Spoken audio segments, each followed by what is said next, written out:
Nothing can separate us from those we love. Even the power of death doesn't have the power to keep us away from those we love. Because those we love live within us. They are part of who we are. They're a part of our thoughts and our memories. Don Paul lives in each one of us and continues to be here with us. Our experience of him individually and together as family and friends is our experience of who we are in life. And it's in these memories that we will find the comfort and that we will find the ability to face the challenges of him not being physically present with us on a day-to-day being. What we're beginning today, and I say beginning, is a memorial, because how we live our life is based upon the people who are in our life and what we've learned from them and what we've gained from them. And so Don Paul continues in us, continues in who we are, in the stories that we tell and the memories that we have. There's no doubt in my mind that there's a whole lot more to this world and life than what we see. That there is life beyond here, and that eternal life is real. Don Paul is as much with us in this moment as he has ever been, and will always be with us. And since it is in our memories that we find healing, we'll be hearing some of those stories. Al, my husband, couldn't be here today, as many of you know. And knowing that this was possible, he decided to do a recording of his eulogy before he had his surgery. And so I will let him tell you his memories in his honor of Don Paul. It may take a minute or two for the tape to come up, but that should be coming up pretty soon.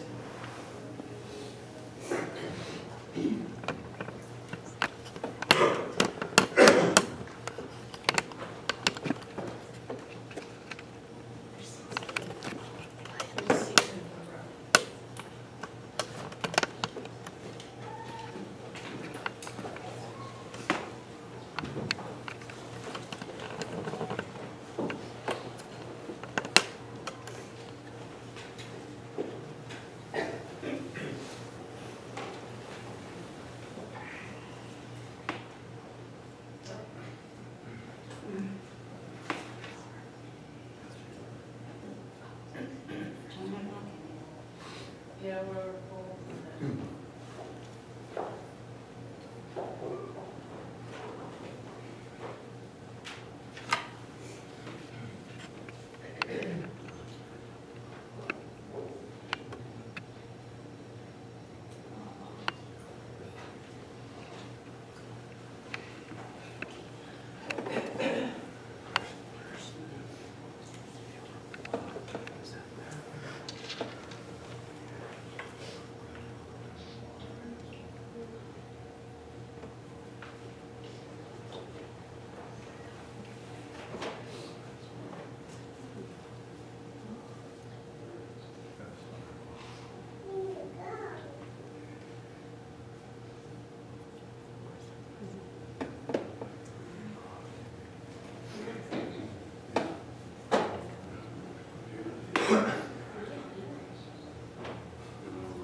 They don't seem to be able to get the sound. I have the sound on my phone. You could put it up there. So, what I will try to do here is with the microphone.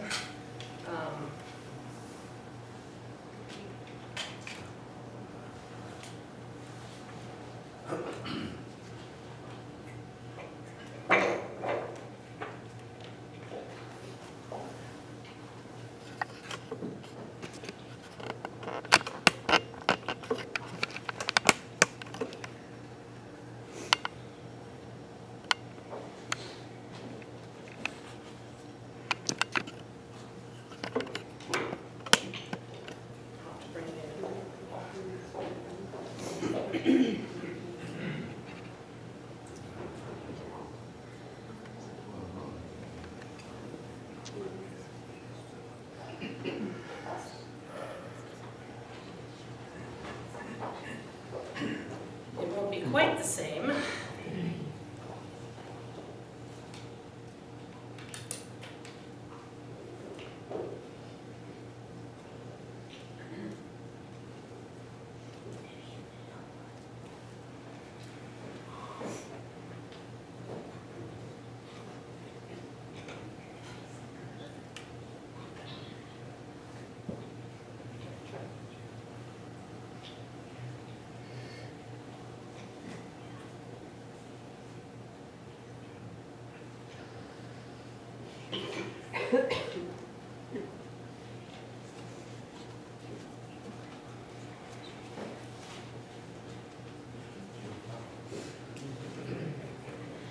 Good morning, and thank you for being here today. I'm not used to speaking without seeing people, so this is somewhat very much different and difficult to tell you the truth. But thank you from Mom's bottom in our heart for coming here today to pay tribute to my dad, Don Paul Mezzanato Jr., and to my mom, Candy Mezzanato, because it was always Candy and Don, or Don and Candy. For over 50 years, they were inseparable, and it would be impossible for me to tribute Dad without showing tribute for my mom as well. It's also particularly an honor for me to be able to make this presentation today, which will be the last time that I will be using this particular voice. By now I will have had surgery, cancer will be removed, but so will my voice box.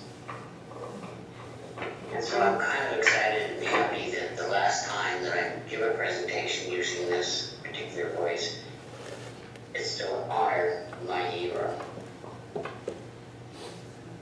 And I mean that by the truest sense of the word hero. You know, Mom had no family whatsoever. She had a dad, she had a mom that was sick and in a sanitarium.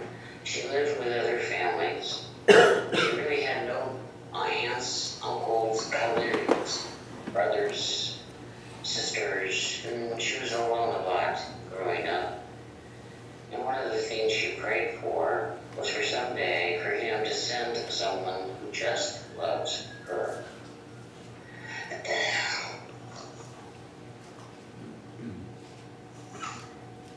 And she believed, and I believe, that the person that came to her was Don Paul Mezzanato.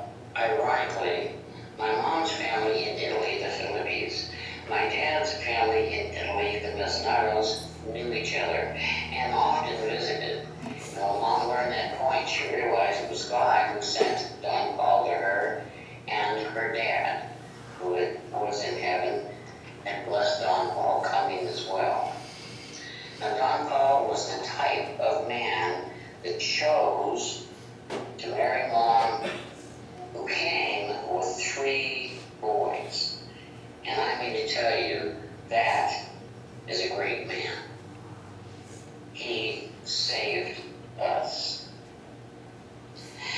Back then, it was Mom and us 3 boys against the world. We had no furniture, not a lot of food to speak of. One night we had peaches for dinner, and I was the youngest, and I got the juice.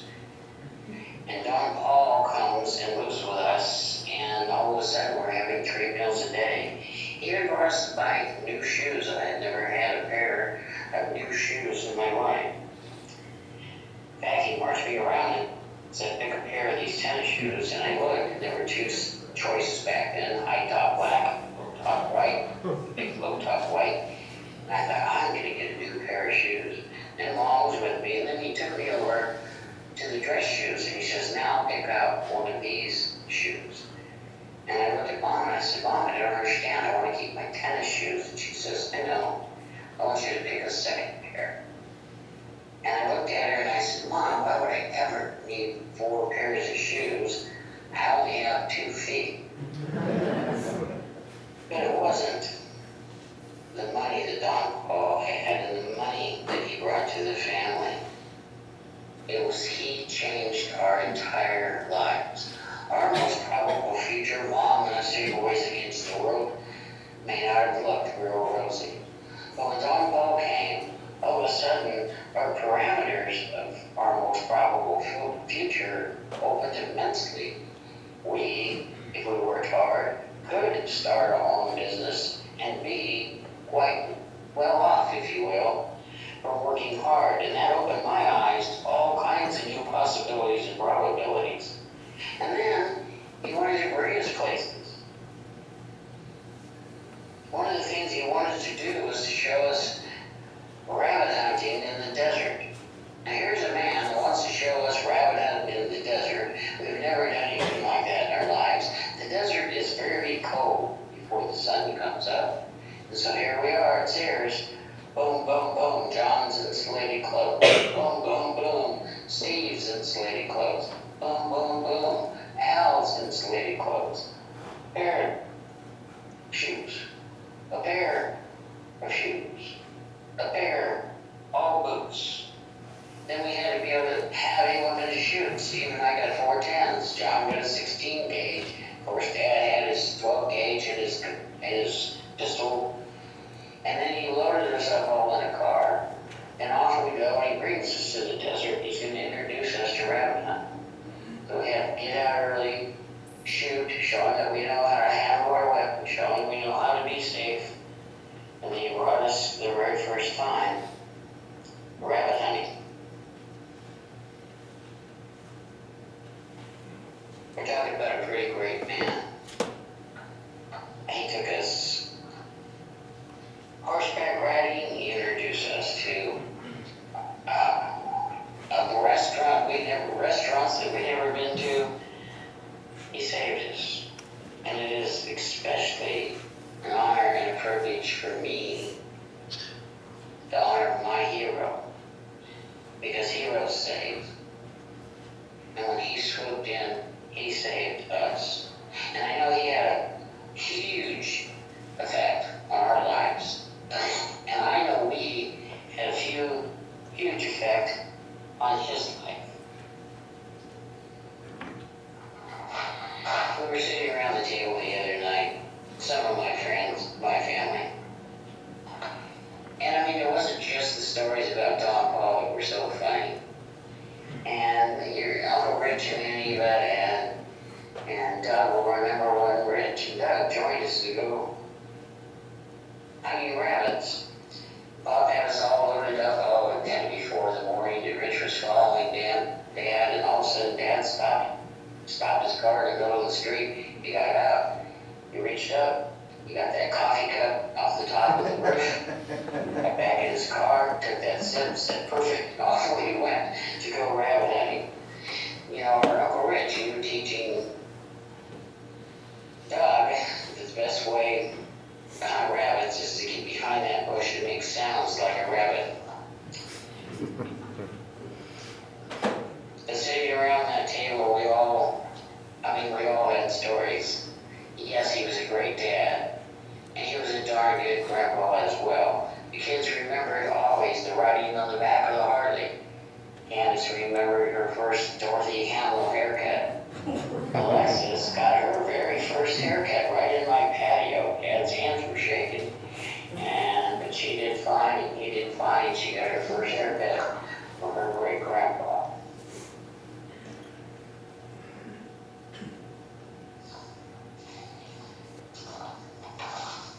Kimber remembered that he was the only one that called her Kimbo, and that he was her grandpa, and she had her own nickname, Kimbo. She didn't know where it came from, but she knew. Alexis remembers that she always was washing rocks with a magic brush, a toothbrush, which also was hidden in the backyard of Dad's house, so that he and she would always know where it was, and they would be able to go back and get that brush and wash more rocks while she visited him.